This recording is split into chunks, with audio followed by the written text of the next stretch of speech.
our conduct to live our lives so as to bring out the best in others and, as a consequence, in ourselves. The New York Society for Ethical Culture has put its ethics into action by being instrumental in the founding of the ACLU, the Legal Aid Society, the Visiting Nurse Service, the NAACP, and by founding the Ethical Culture Fieldston Schools, which include ethics education and community service projects as part of their curriculum at all levels. We stand for the separation of church and state and for a woman's right to choose. We oppose the death penalty.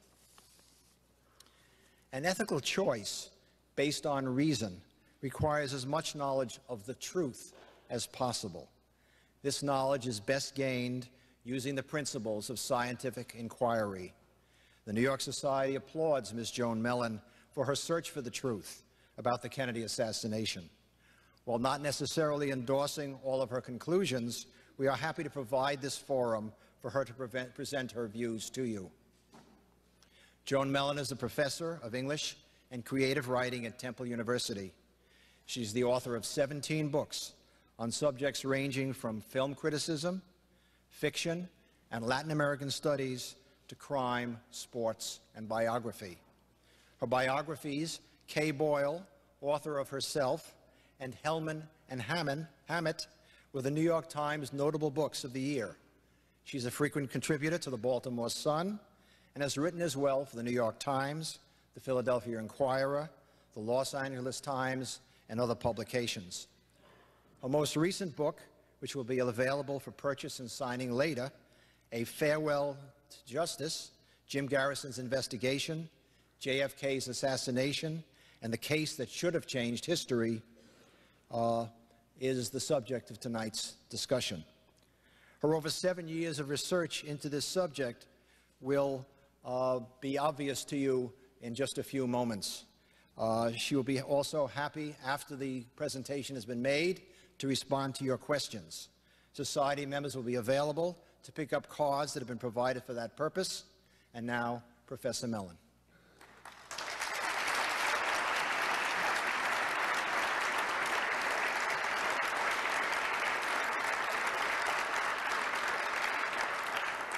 Thank you very much for coming. The last time I was in this room was for the memorial service for J. Anthony Lukas, who is one of our most distinguished writers, the author of Common Ground about race and class in Boston.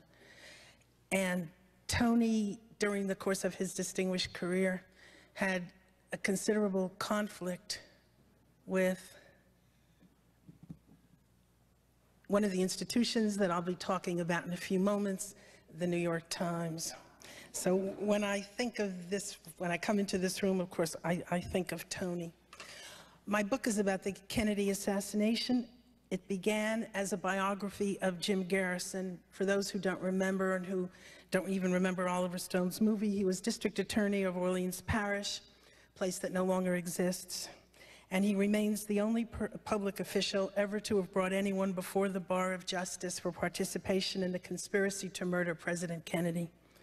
Garrison assumed that role because he discovered that the person framed for the crime, a low-level intelligence agent named Lee Harvey Oswald, resided in his jurisdiction between April and September of 1963. The biblical metaphor is inevitable. That great harlot city, New Orleans, destroyed by flood, with among its many sins incubating the Kennedy assassination. After his suspect Clay Shaw was acquitted, and Clay Shaw was the man whom the new evidence reveals was a CIA operative guilty of participating in the implementation of the murder of President Kennedy, Garrison was asked how he imagined he could convict someone of conspiracy in the murder of President Kennedy in a Louisiana state court. Garrison said, "I guess I thought I was living in the country I was born in. He wasn't, and we aren't." I'd like to suggest that the truth about the Kennedy assassination, far from being a matter of interest only to historians, and not even to most of them, will help us understand how we arrived at a point where people as respectable as New York Attorney Martin Garbus are comparing the current US government with the rise of fascism in the mid-20th century. It's my belief that the present state of our political culture is a direct result of the fact that those responsible for the murder of President Kennedy have never been brought to justice. To sum up, A Farewell to Justice suggests that the clandestine service of the CIA not only covered up the truth about the Kennedy assassination, that's easy to demonstrate from the 4 million documents now residing at the National Archives, but organized the event itself. That the CIA escaped without penalty, this extraordinary fact has been integrated over these 42 years into the body politic. It has produced a political culture where the unthinkable has become accepted practice. Meaningful freedom of the press has fallen into serious jeopardy. For a flagrant example of what we have come to, we might revisit the scantily reported exchange on December 1st between Notre Dame professor Doug Castle and John Yoo, a former Deputy Assistant to Attorney General John Ashcroft, a participant in the writing of the Patriot Act, and now a Berkeley law professor. The subject of the debate was the illegal expansion of presidential powers. Professor Castle asks, if the president deems that he's got to torture somebody, including by crushing the testicles of the person's child, there is no law that can stop him? And Yoo answers, no treaty. Castle follows up, also no law by Congress? That is what you wrote in the August 2002 memo. And Yoo replies, I think it depends on why the president thinks he needs to do that. If Professor Castle's hypothetical question seems melodramatic, we have Martin Garbus, alarmed by the twin expansion of presidential and police powers, writing in the New York Observer, quote, this country is approaching a dangerous turning point, and suggesting that the United States today bears some similarities to Weimar Germany, where liberal democracy was not able to contend with the fascist onslaught. In Miami a few weeks ago, I was struck by the omnipresence on the streets and restaurants of police officers from a variety of law enforcement agencies. Famously, Benjamin Franklin replied to a question of whether this new land should be a monarchy or a republic with the line, a republic if you can keep it. What begins as surveillance moves to wiretapping, then COINTELPRO tricks, and finally to murder. A diagram of what happened to Dr. Martin Luther King Jr. and why the illegal NSA surveillance is so alarming. We have not been aided in understanding the meaning of the Kennedy assassination by the continued public silence of those closest to President Kennedy. One day I requested of one of Jim Garrison's law school classmates, Tulane School of Law, class of 1949. Is Wilmer Thomas here tonight? He called me this morning and there he is. Wilmer, hi. I asked Wilmer to ask his acquaintance, Kennedy advisor Arthur Schlesinger Jr., whom he believed was behind the assassination of President Kennedy. Professor Schlesinger observed quietly, we were at war with the national security people. That the CIA at its highest levels exacted its revenge on President Kennedy has been an open secret since 1963. A Gallup poll on the 40th anniversary of the Kennedy assassination in 2003 found that twice as many people believed that the CIA was implicated in the assassination as there were who accepted the official fiction that Oswald had acted alone. In 1963, people were already worried about the CIA's extraordinary use of its powers. In the New York Times, Arthur Kroc wrote in October 1963 that if ever there would be a coup in the United States, it would, quote, come from the CIA and not the Pentagon. The CIA, Kroc wrote, was a malignancy on the body politic. It is difficult to imagine such words being printed in the Times today. So profoundly has our freedom of the press eroded since the time of the Kennedy assassination. After the death of President Kennedy, ex-President Harry S. Truman, under whose watch the CIA was created in 1947, wrote on the front page of the Washington Post that the CIA had been running a shadow government, becoming operational. Truman declared that the CIA was in urgent need of correction.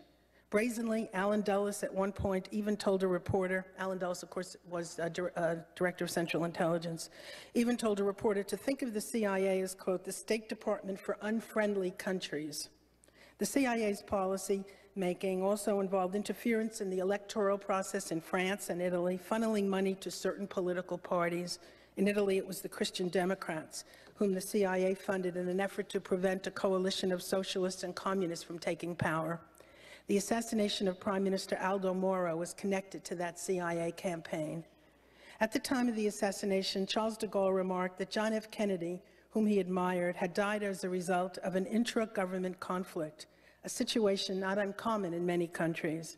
The documentation available since the passage of the JFK Act in 1992 overwhelmingly supports de Gaulle's view. The rubber stamping of the Warren Report by the press in 1964 seems to mark the moment when the mainstream press became embedded in official versions of events. Traces of that process have surfaced.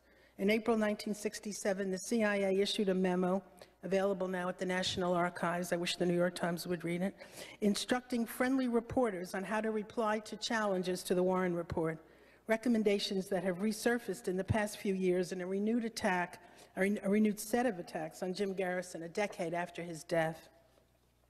So it should come as no surprise that the New York Times for a year covered up the National Security Agency domestic surveillance of citizens with rubber-stamped search warrants issued under a, quote, Foreign Intelligence Services Act run by the Pentagon, or with no warrants at all.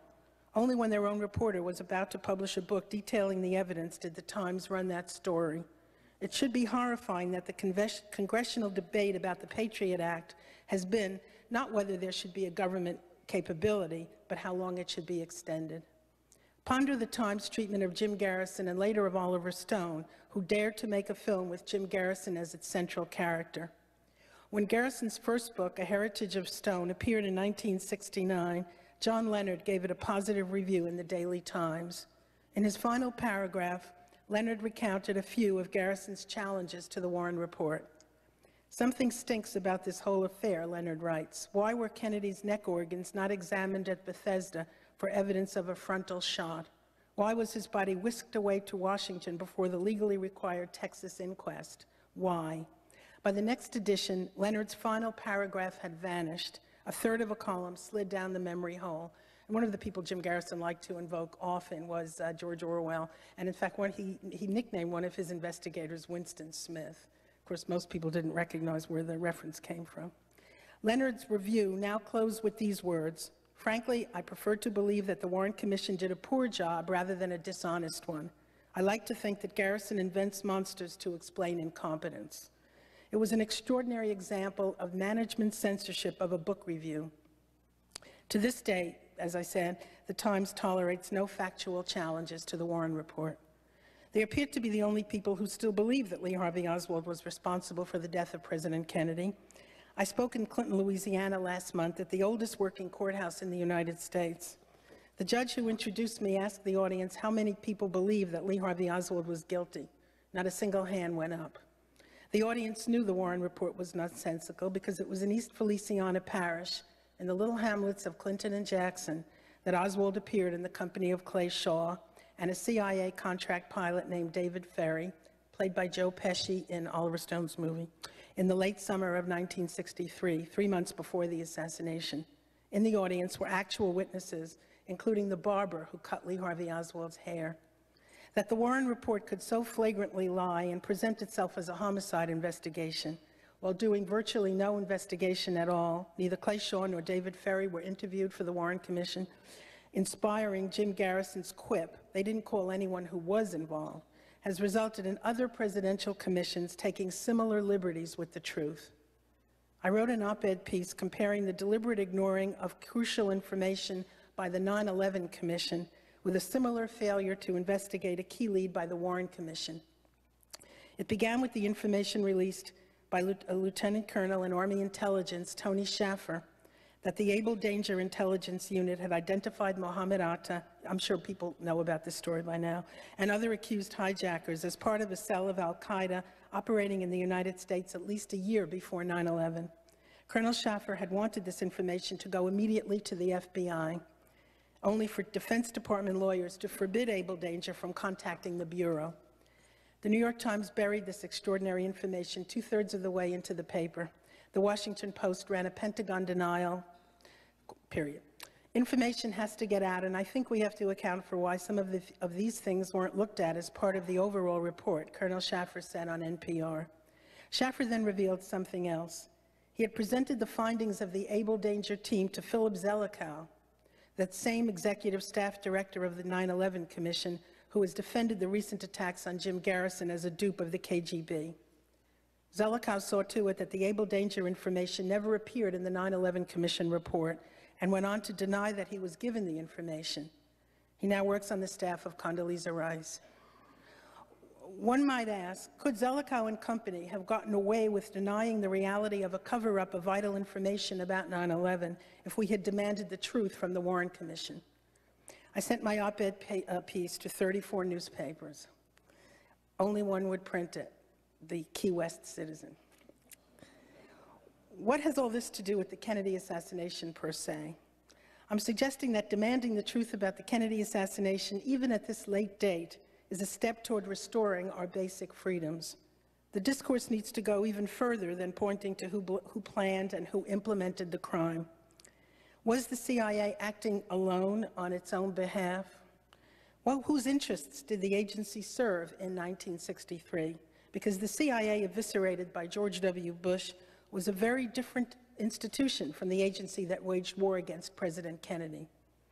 The discussion of who rules America must begin with President Eisenhower's, and you'll forgive me for repeating this, warning against a military-industrial, and we need, of course, to add national security complex. We must never let the weight of this combination endanger our liberties or democratic processes, President Eisenhower said. Eisenhower cut the military budget as soon as he took office. The CIA, the research reveals, sabotaged President Kennedy's effort to achieve détente with the Soviets in the final year of his presidency through the downing of Francis Gary Powers' U-2 overflight into the Soviet Union. President Eisenhower had a good definition of national security. He said, national security meant that the country was proceeding in peace and without a deficit. Jim Garrison often asked during his investigation, cui bono, who benefits? A lawyer friend of mine living near Langley Forks in Virginia pointed out to me some interesting connections. The Texas School Book Depository, from which some, but not all of the shots were fired on November 22, 1963, was owned by one D.H. Byrd, B-Y-R-D. Byrd also founded and was the commander of the Southwest Post of the Civil Air Patrol, which included Louisiana and the troop led by David Ferry, among whose cadets was Lee Harvey Oswald. In November 1963, one of Byrd's companies, I think he had 50, LTV, a major defense contractor, was almost bankrupt. Defense contracts flowing from the Vietnam War changed that, and by 1968, the stock had increased geometrically in value.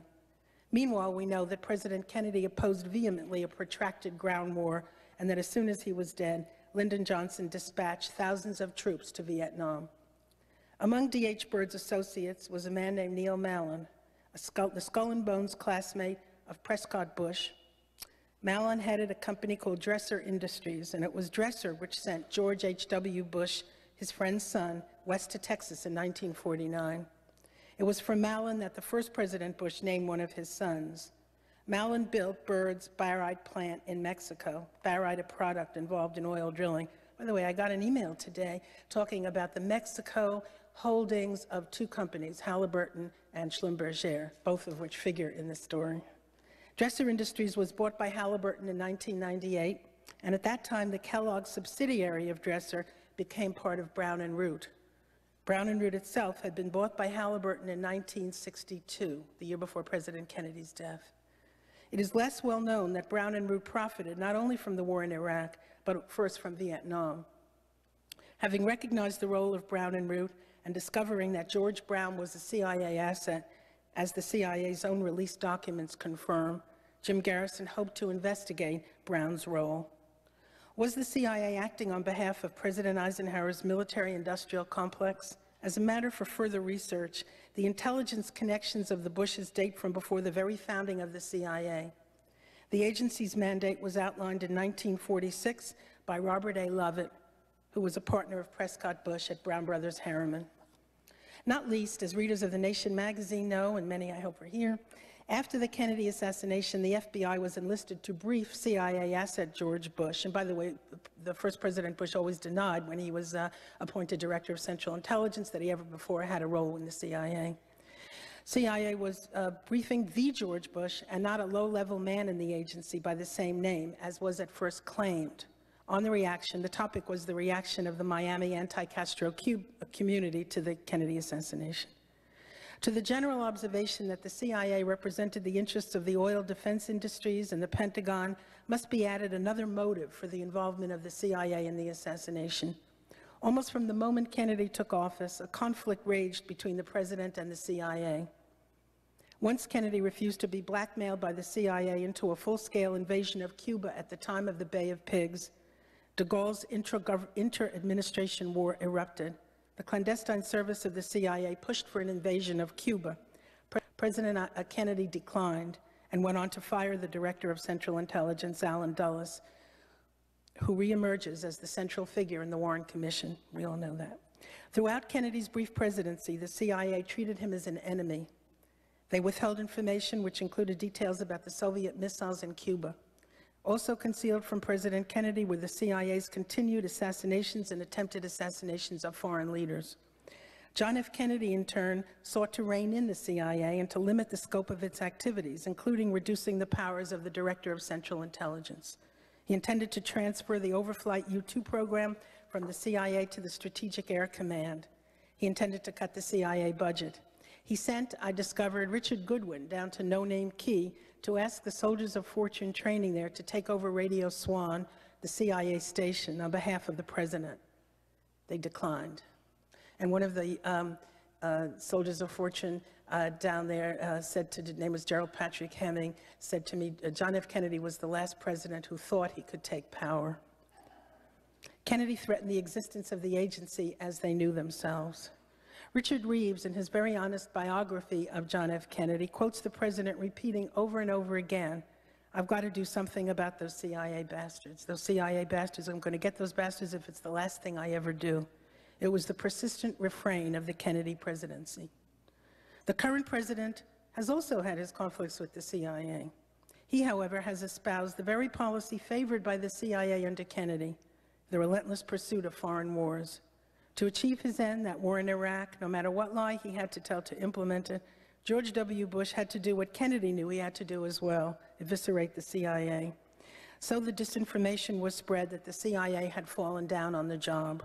In fact, the CIA had reported accurately about the situation in Iraq, and this before the Iraq War. CIA noted that an invasion of Iraq was likely to lead to civil war. The CIA reported that there were no weapons of mass destruction in Iraq. Rather than give up his war, the president undercut the CIA. Then Bush attempted to subvert the CIA further by claiming that the CIA had endorsed what it had not, but which fit his projected policy. He claimed that the CIA had told him first that there were weapons of mass destruction in Iraq. Then he said CIA had been wrong. Neither claim was true. The outcome was the subordination of the clandestine services and of the agency itself, so that the CIA director no longer enjoys a daily briefing with the president and is subordinate to a new director of national intelligence whom the president can control. We should not be surprised that the National Security Agency, empowered only to spy on foreign agents abroad, is spying on us instead. Research into the Kennedy assassination reveals that although the CIA was supposedly created to deal with foreign threats, the CIA operated together with the FBI in the cover-up of the Kennedy assassination. Documents reveal that this mutual cooperation dates from the moment of the founding of the CIA. In Louisiana, the sabotage of Garrison's investigation was led by the CIA, operating beyond its mandate domestically. Let me return to some details of what Jim Garrison accomplished. As Garrison once quipped about the supposed lone assassin, Lee Harvey Oswald, in fact, Oswald was virtually never alone. No, moreover, he was not involved with anyone who was not connected to the CIA. Oswald was an FBI informant, Garrison learned from Louisiana Representative Hale Boggs, a member of the Warren Commission. And Garrison always said that the person who turned him on to the investigation of President Kennedy's death was Senator Russell Long. And people often criticize Garrison of talking to the press too much. And in fact, Garrison kept his secret until the day of his death. The person who involved him in the Kennedy investigation was not Senator Russell Long. In fact, I talked to Senator Russell Long's family, and Garrison always talked about a plane ride that he took with Russell Long in which they discussed the Kennedy assassination, and Russell Long convinced him to investigate. Well, what Russell Long's family told me was that when Russell Long got off the airplane, he said Garrison chewed his ear off about the Kennedy assassination. So the truth was the reverse. And one of those soldiers of fortune whom I just mentioned told me in Miami, the one true thing you said was that nothing is as it seems. It was Hale Boggs, obviously. Hale Boggs, a member of the Warren Commission, who had been at secret meetings, closed sessions of the Warren Commission, which talked about Lee Harvey Oswald's status as an FBI informant. And Allen Dulles told him, don't tell anyone about this. And Hale Boggs, of course, told Jim Garrison, and that was what really persuaded him to begin. I discovered a conversation Garrison did not know about. At the 1st District Police Station, where Oswald was taken after he was arrested for a disturbance when he was handing out his pro-Castro leaflets. And by the way, the documents reveal that the Fair Play for Cuba, which Oswald supposedly represented, was heavily infiltrated by CIA. Those documents are all available at the archives. Oswald requested of Lieutenant Francis Martello of the New Orleans Police that Martello call the FBI field office. Call the FBI, Oswald ordered Martello imperiously. Tell them you have Lee Oswald in custody. Oswald asked that Special Agent Warren DeBruys come down to see him. Obviously, Oswald was someone the New Orleans field office of the FBI knew well. The agent on duty that night, John Quigley, then asked a young clerk named William Walter, the person who took Martello's call, to check all the files, locked and unlocked, for what they had on Oswald. On one file jacket in the locked filing cabinet of the special agent in charge, where security files were kept, were two names, Lee Oswald and Warren DeBruys. To this day, Mr. DeBruys denies that he ever knew Oswald, and he's testified as such to many committees. So just before my book came out, I called him up on the pretext of how to spell his name correctly. Do you spell D-E with a capital D or with a small d? And I was waiting, would DeBruys say anything after all these years? And what he said to me was this: after 40 years, you wouldn't be a very intelligent person if you didn't change your mind about things. Now, that wouldn't hold up as a confession in court, but I take it as one. Oswald has also been part of the CIA counterintelligence false defector program. Oswald, I found new evidence to show, also worked for U.S. Customs in New Orleans, as many CIA people work for Customs. And some of those Customs officers, well, one of them told the church committee, I've been waiting 10 years for someone to ask me what happened. And then he told about Oswald's role with Customs. Now, those boxes, only 25% of the church committee records are open to the public so far. So I had the summary of that, but not the actual deposition. Garrison began by exploring Oswald's government connections. He indicted Clay Shaw for participating in the conspiracy without having our government records released under the JFK Act. And by the way, I want to say again about the JFK Act, an extraordinary development we're not likely to witness anytime soon again. And these records show that Shaw was a CIA operative, and we have to thank Oliver Stone, because as a result of his film, people wrote to Congress and said, if this isn't true, if what Oliver Stone said in this film isn't true, open the records. And at that moment in 1992, they did. Wouldn't today. By shepherding Oswald around Louisiana, Shaw was repaying the CIA for considerable favors rendered. Because Shaw was acquitted, Garrison chose as the title of his third book, A Farewell to Justice. He never used that title, and so I appropriated it. And I think I had a right to do so. I did a book about Lillian Hellman once, and Lillian Hellman gave a course at Harvard to creative writing students, which she titled Stealing. And she said, never imitate. It's not okay to imitate other writers, but stealing is perfectly okay. You steal and you make it your own. And so I took Garrison's title. You can see that Garrison was a literary man. He liked Graham Greene in particular. He loved Shakespeare and obviously Hemingway. Part of my book includes how federal agencies worked actively to thwart Garrison's investigation. Garrison was astonished that the FBI refused to cooperate with New Orleans law enforcement in an investigation of the Kennedy assassination. In fact, J. Edgar Hoover, we know who that is, subverted Garrison's effort. Witnesses came forward to the FBI believing that in providing the FBI with their information, they were simultaneously reaching the district attorney. And the document reads as follows: give Garrison nothing.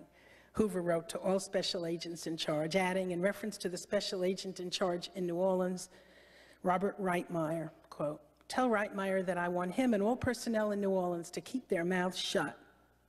This was February 1967, a week after Jim Garrison's investigation became public.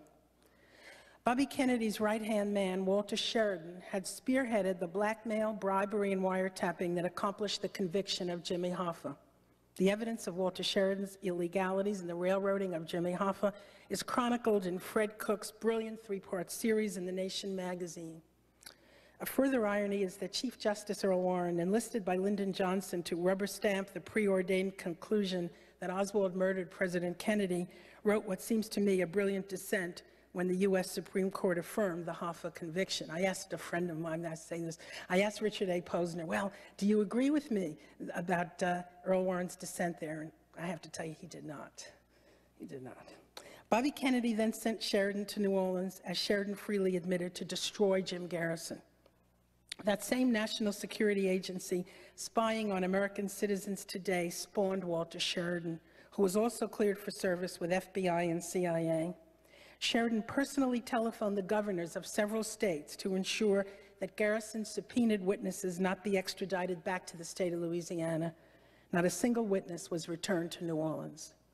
In the recent attacks on Jim Garrison may be found the preposterous notion that the only reason Garrison focused on the CIA was that he was the victim of KGB propaganda flowing from an Italian newspaper, Paese Sera. This total falsehood, and I mentioned this earlier, has been defended by Philip Zelikow, the executive director of the 9/11 Commission. One of the half-dozen anti-Garrison articles appeared, not surprisingly, on the CIA's own website, Studies in Intelligence. As a biographer, among the questions I asked was, did Jim Garrison take bribes from executives profiting from pinball machine gambling, then illegal in Orleans Parish? You could play pinball, but you couldn't gamble with a pinball machine, for which he was charged by the federal government. Was Jim Garrison dishonest? The new documents reveal that after Shaw's acquittal, after he perjured himself and suborned perjury, Garrison was ready to continue his investigation, only for that same operative, Walter Sheridan, to return to New Orleans and blackmail Garrison's friend and former chief investigator, Pershing Gervais. This is from the documents, not from interviews. I did 1,000 by then. Would Gervais not help them to nail Garrison for taking bribes from pinball gambling interests? Gervais would go to jail for 8 years. The document is that specific, for income tax fraud. So we see in this story the mutual cooperation of agencies, the FBI helping the CIA, the IRS enlisted by the National Security Agency, and the CIA. Years later, on the occasion of Oliver Stone's film JFK, Anthony Lewis wrote in the New York Times that Garrison had taken bribes. In fact, Garrison was acquitted. The bribes were indeed going to a, quote, big man at Tulane and Broad, but it was not 6'6" Jim Garrison, but Chief of Police Joseph Giarrusso. The police headquarters was also at Tulane and Broad. Addressing a frequent attempt to discredit Jim Garrison, I also had to ask, was Garrison tied to the mafia? Did he blame the CIA for the assassination as a way of protecting the mafia? I learned that Carlos Marcello, the mafia chieftain of Louisiana and Texas, despised Garrison and wanted him out of office. Garrison was, quote, unreliable. Marcello complained to Governor John J. McKiffin, whose assistant John Tarver relayed this to me. McKiffin himself did take bribes, and a person who ran against him in 1968, named John Rarick, told me the story where John Rarick's campaign manager was visited by Carlos Marcello's person and offered $50,000. And John Rarick's man refused, and Carlos Marcello's representative said, well, Big John took his. So in other words, Marcello was giving $50,000 to each side. The final chapter of my book, entitled Rabbi, reflects my interviews with a person who was involved in setting up the assassination, a man named Thomas Edward Beckham. It describes his CIA training at a facility in Virginia. Beckham presented me with a government document which describes him as a man who would feel no guilt about killing. This phrase matches in language documents released by the Church Committee describing the assassins hired by the CIA in their assassination attempts against foreign leaders, Lumumba, Trujillo, Diem, and of course Fidel Castro. Beckham had been subjected to a polygraph by the New Orleans police in the late 1970s. When Robert Blakey and Gary Cornwell, who headed the House Select Committee on Assassinations, discovered this, the Louisiana investigators were suspended for conducting a polygraph without authorization. The CIA controlled that investigation, as it did the Warren Commission. My favorite anecdote concerns the moment when former Justice Arthur Goldberg was asked to head the committee after Philadelphia prosecutor Richard A. Sprague was fired. Knowing that the CIA held the truth about the assassination, Goldberg telephoned the Director of Central Intelligence, Stansfield Turner, and asked whether, should he take the job, he would be given full CIA cooperation. He asked his question again. There was silence. He asked his question again. Only then did Turner reply, "I thought my silence was my answer." Goldberg did not take the job.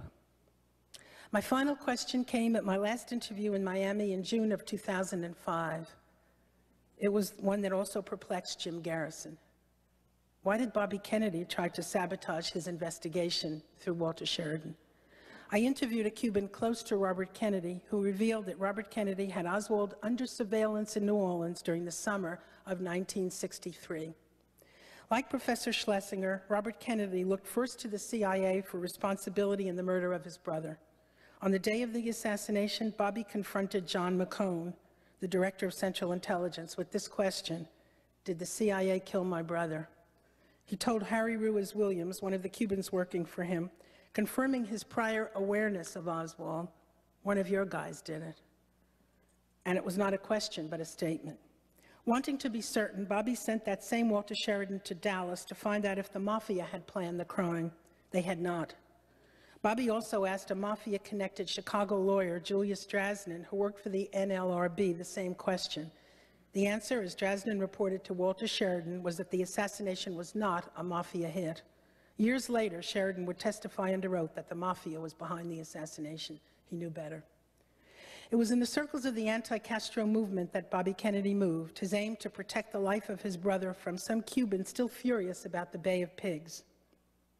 His other aim was to, quote, neutralize Fidel Castro. Since the Church Committee hearings, newspapers have reported on Operation Mongoose, the CIA Mafia plots to assassinate Fidel Castro.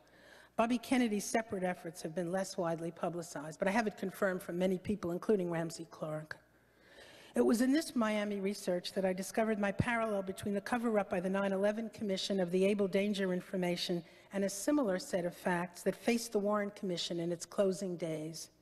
It reveals information that bears upon why Robert F. Kennedy was so nervous about Jim Garrison's investigation and about any investigation of his brother's death. This began at the Bethesda autopsy, nothing to do with Jim Garrison.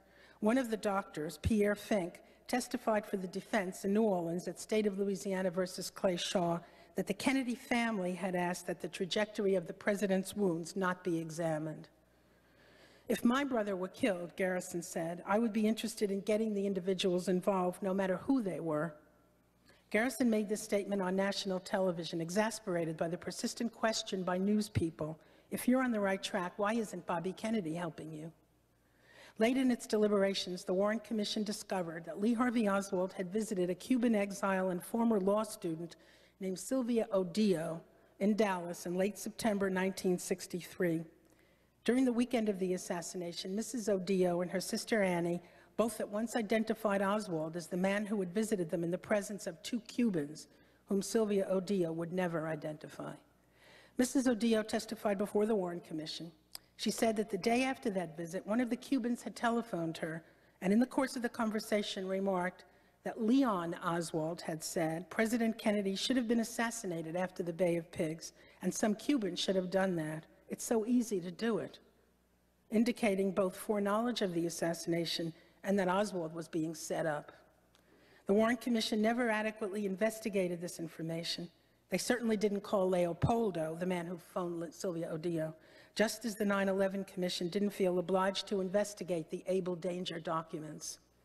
The Warren Commission's chief counsel, J. Lee Rankin, expressed irritation at the very suggestion that Sylvia Odillo's story should be fully investigated, murmuring, "We were supposed to be closing doors, not opening them."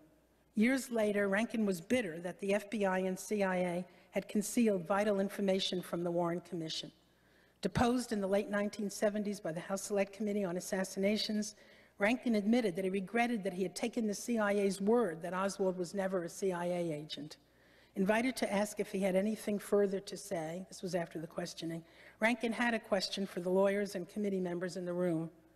Was the HSCA investigating whether the people involved in the CIA cover-up were involved in the assassination as well, he received the same response Arthur Goldberg had: silence.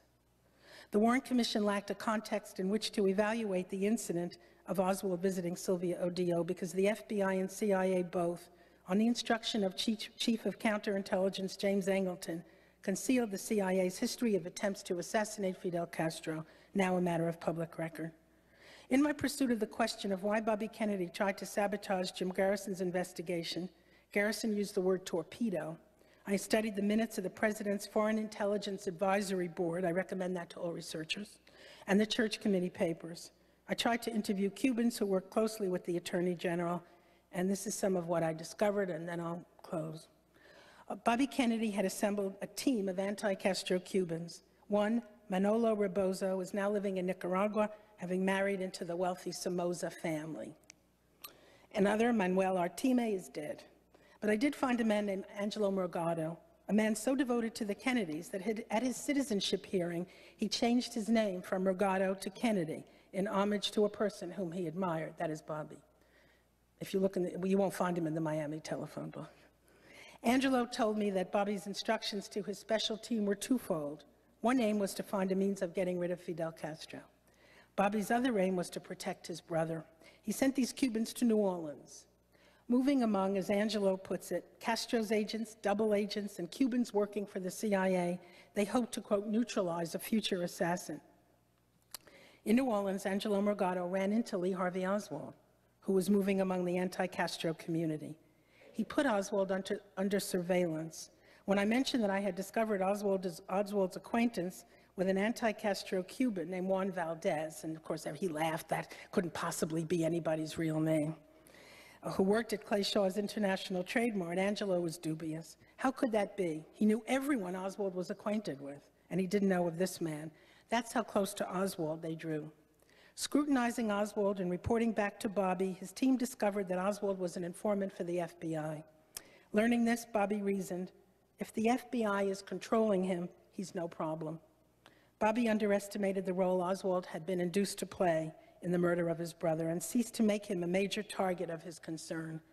Bobby knew, quote, something was cooking in New Orleans, Angelo Morgado told me, but Bobby urged caution. He was out of his depth.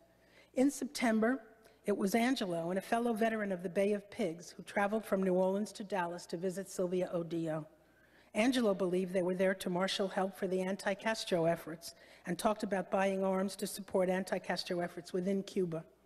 Mrs. Odeo's father, in jail in Cuba, headed a liberal organization called JURE, J-U-R-E. Its position, Fidelismo sin Fidel.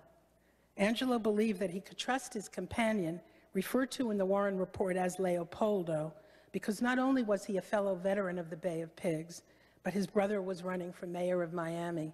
He was respectable.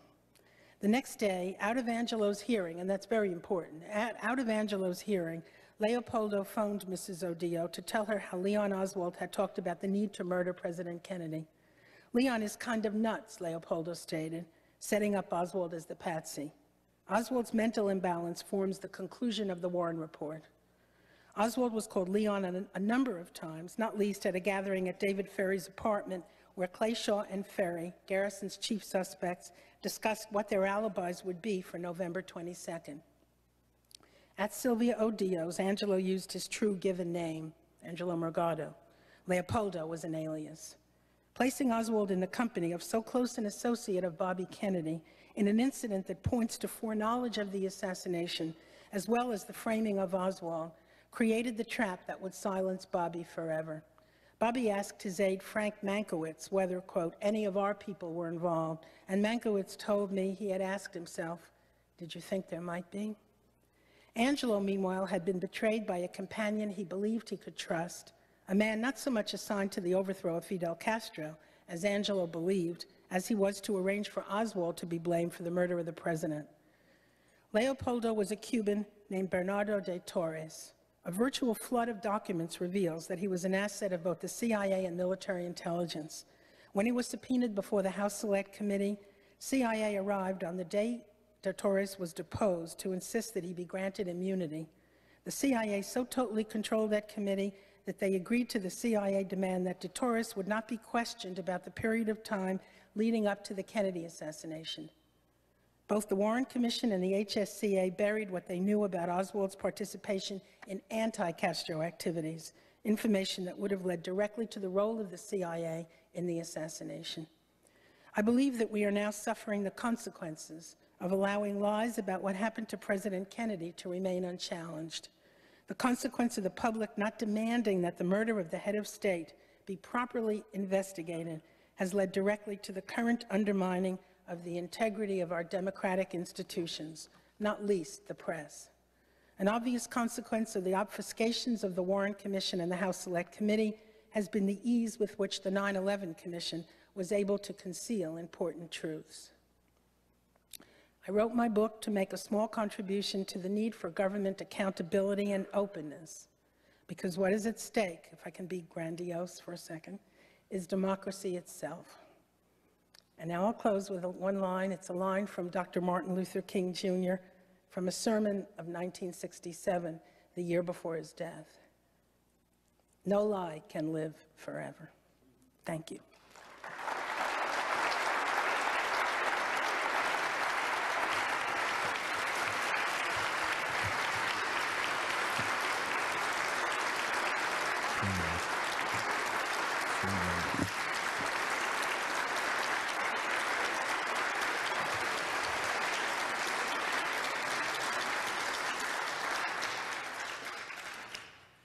Thank you very much, Joan. This is the time for you to ask questions by means of the white cards that you received, and our society members will pick them up and bring them to me. While we're waiting, obviously this assassination occurred 40-plus years ago, and during this time we have been subjected to books, papers by historians, perhaps, certainly ballistics experts, forensic experts, acoustics experts, lawyers, people who claim to have been mistresses of various protagonists in this situation. How are we able at this particular point, so far from the fact, to establish truth from fiction? That's a very good question, Chuck. And I think there is no answer to it, except that when you find a piece of evidence, it should connect with other evidence that you have. If it doesn't connect with what you already know, you throw it out. The hard work still has to be done, and I think there's no easy road. There's no way to wade through all the disinformation with which we've been hammered for 42 years. And I think that disinformation, I have to say, is still going on. At the time that my book was published, a book came out reviving J. Edgar Hoover's approach that the mafia killed President Kennedy. 2 days after my book is published, after all these years, suddenly that appears. Well, it turns out that the sources are denying that they said what this book says they said. Meanwhile, a German documentary comes out maybe a week ago saying really it was Fidel Castro, which was the original CIA view before they decided, no, they'll blame Oswald acting alone. The reason that Oswald was handing out pro-Castro leaflets on the streets of New Orleans was preparation for the CIA ultimately blaming Fidel Castro for the assassination.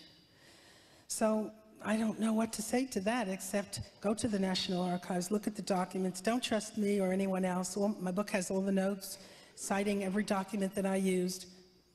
Roll up your sleeves and look, because I think it's worth it. I see. Do we have any questions yet for me to ask? If not, let me ask you another question about Lee Harvey Oswald himself and his being a patsy, so to speak. There was a time that he was asked to establish his credentials as a pro-Cuban sympathizer, and this was to perhaps allow him, one of several different explanations, to either infiltrate Cuba or perhaps establish motivation for an assassination. Did he know that he was being put into this role at this particular point? Was he just a dupe at that particular point? Or at what point did he think that he was perhaps not doing the work of the CIA in perhaps bringing down the president? I think that Oswald didn't know what was happening until he was arrested in Dallas. And then I think he wanted to show his CIA handlers that he was still with the program, that they really ought to rescue him. Because what Oswald did when he was arrested in Dallas was to ask for John Abt to represent him. And John Abt, as we know, was a lawyer who represented the Communist Party. So here's Oswald signaling to his CIA handlers, something has gone terribly wrong. I didn't do this, and get me out of it. Look, I'm still with the program. I'm still maintaining my disguise, my cover, which was that I was pro-Castro. And David Atlee Phillips, a name familiar to researchers of the Kennedy assassination, was the CIA propaganda specialist who managed the CIA infiltration of Fair Play for Cuba. Thank you. This question relates to, can you explain further why JFK stymied the investigation? You've addressed it to a great extent. Bobby Kennedy, yes, RFK. Bobby Kennedy is a hero to many of us, and this was obviously sad information when we read it. Can you give us some more insight into that? I want to say something in defense of Bobby Kennedy, and that is that he must really have posed a threat to those who murdered his brother, or he himself would not have been assassinated, just as he was about to really run for the presidency with a good chance of winning. There's no question that Bobby Kennedy tried to stop not only, as I said, Jim Garrison, but any investigation. When Jim Garrison went into federal court to ask for the records of the autopsy, the x-rays and photographs, the Kennedy family said, fought very hard and defeated the Orleans jurisdiction, and they didn't get those materials. I think that Bobby Kennedy didn't want it to come out that he was running his own team that was attempting to, quote, neutralize Fidel Castro. I think it was part of the times. I think that the Kennedys had contradictory policies. John McCone said it. Many Kennedy family friends said it. They were pursuing contradictory policies, which I suppose many political leaders do, and it's kind of difficult for us to accept. John F. Kennedy was attempting rapprochement with Fidel Castro. He sent an emissary, William Atwood, to Cuba, and Arthur Schlesinger told me, go read Carlos Lechuga's memoirs, because Carlos Lechuga was the Cuban ambassador to the UN, and they were making advances on normalizing relations between the United States and Cuba. And yet, at the same time, the Kennedys were involved in sabotaging Fidel Castro. I forgot now, the person is incredulous that this could be. But I think that the situation isn't so easy to understand. John F. Kennedy is the person, after all, who sent the Green Berets, Phoenix Program, and Special Forces into Vietnam. These were death squads, and tens of thousands of Vietnamese died in the early 1960s under these programs. And it's true, John F. Kennedy did not want to send ground troops into Vietnam, but he was not the Prince of Peace either, as some people have said. And I think we shouldn't be afraid of the truth wherever it leads. Okay. I'll read this question. When Garrison told the truth, he was attacked in the press. When the movie JFK came out, Oliver Stone was attacked in the press. Can you describe the mechanism that makes these attacks possible? And has your book been attacked in a similar fashion? What can we do about the corruption of the media by the CIA and more recently by Bush? Can we hope that the CIA will now try to bring down Bush? It's too late. I think Bush feared it because that's why he eviscerated the CIA, and that's why we have a director of national intelligence now, and the CIA, the people in the clandestine service resign right and left. The CIA is no longer the power that it was, so the current administration has accomplished that end. The CIA was someone to be feared, not to be trusted, and the Bush administration took no chances. What can we do about it? Standing here today, I hope I'm doing something about it. Writing the book, I hope I'm doing something. It seems such a small thing. It seems it's a pity. If I really were doing something that was a threat, I would be shot, and then I must not be doing something right. People who write books must not be doing enough. Jim Garrison himself survived because they had other ways of discrediting him. We have, I think that the New York Times Book Review has lost the influence that it once had. I think we have the internet. However, I have to say that if you look on Amazon.com and you read the reviews by citizens, you don't know what to make of it. I'm only thankful to Amazon.com for continuing to publish, under my book, the first review, which is by Eddie Kasica, and I don't know if he's here tonight, but he promised me he would be. And he wrote this review called St. Joan. And all the reviews, and all the negative reviews keep coming, but somehow somebody at Amazon.com is keeping that St. Joan review right on the top. So we do what we can. How could a conspiracy that had to involve so many people be kept so secret for over 40 years? It has not been secret. I think people know. Richard Goodwin certainly knew that the soldiers of fortune down there who were training to invade Cuba were refusing the order of the executive, of the President of the United States. We would only hope that the people who were responsible for this crime did not come forward. Even, I think it was the New York Times or the Washington Post titled the obituary of Richard Helms, "He died with his secrets." I don't think that we're going to bring the people to justice.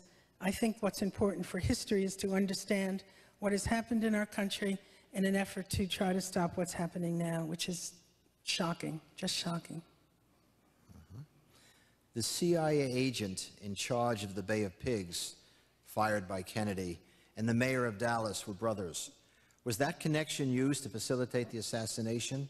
If so, does that bolster the case for CIA involvement? Well, that was Jim Garrison's contention. Whoever wrote that knows Jim Garrison well. Jim Garrison was preoccupied all his life by the fact, well, let me just go back a little bit.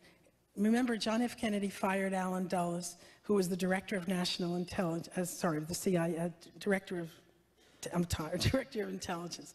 And his second in command, Dulles' second in command was General Charles Cabell. And when Dulles was fired, General Charles Cabell had to resign. Who should be mayor of Dallas at the time of the Kennedy assassination but Earl Cabell, brother of General Charles Cabell? So Garrison was really struck by this. And of course, the parade route was changed. And for students of the Kennedy assassination who know better than I do the details of this, it appears that the mayor had something to do with the changing of the parade route. Certainly that parade route was outrageous, taking that slow ride, passing the Texas School Book Depository. And so Garrison was persuaded that there was definitely a connection, and that connection linked Dallas to the CIA. Okay. What percentage of Warren Commission archival records are still sealed by the federal government, and is there any mechanism for speeding their unsealing? That's interesting. I don't know the exact figure there. I do know about the Church Committee records, where 75% is sealed, as I said. I don't know what to say about that. People have constantly begged Steve Tilley at the National Archives to go forth and fight for this, and so far I don't think anything is being done on this, that I know of anyway.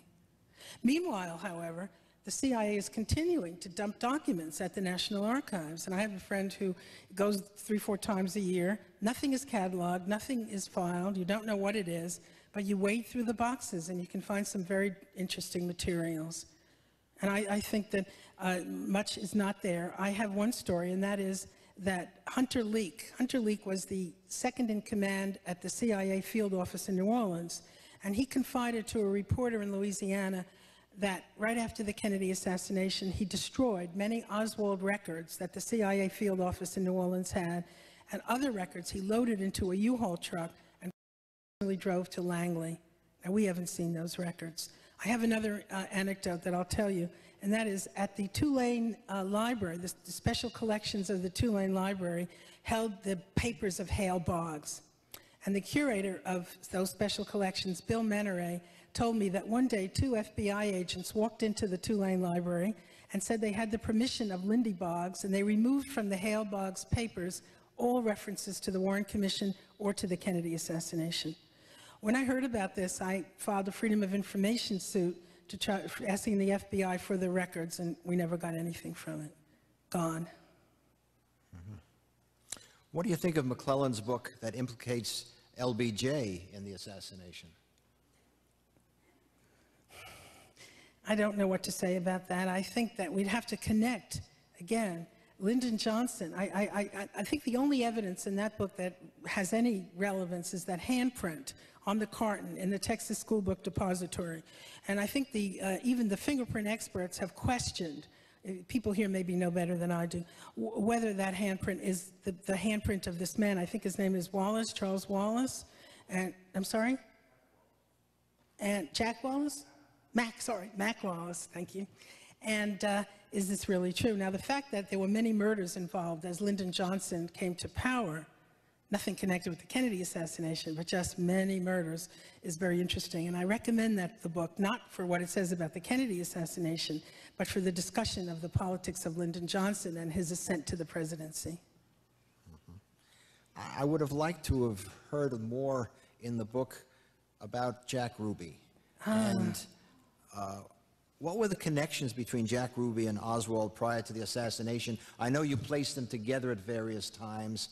Can you tell us a little bit more about Jack Ruby as a person? There's so much to tell about Jack Ruby. One of the, just about 2 days ago, someone in Louisiana who was working on Jim Garrison's investigation sent me a Xerox of a photograph of Jack Ruby as a young man. And he looks, and he's with another young man who seems to be in drag. And Rose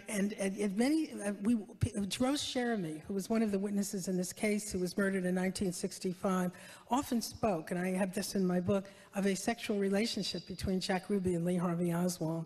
And I don't know all about it, but I'm reminded there's a lot to be said about Jack Ruby. Maybe that's somebody. In fact, Angelo Morgado said to me, "Here's what your next project should be. You should write a book about Jack Ruby." And the same thing was said to me by one of the Louisiana investigators for the House Select Committee, Jack Ruby. What I have in my book, as Chuck says, are many examples which reveal that, contrary to what Jack Ruby said, that he knew Lee Harvey Oswald very well. And in particular, my witness, Thomas Edward Beckham, said to me that on the day of the assassination, he talked to someone and he said, "How could Jack do that to Lee?" So the fact that these people were very well acquainted certainly is important and needs to be in the mainstream press just to get the discussion going.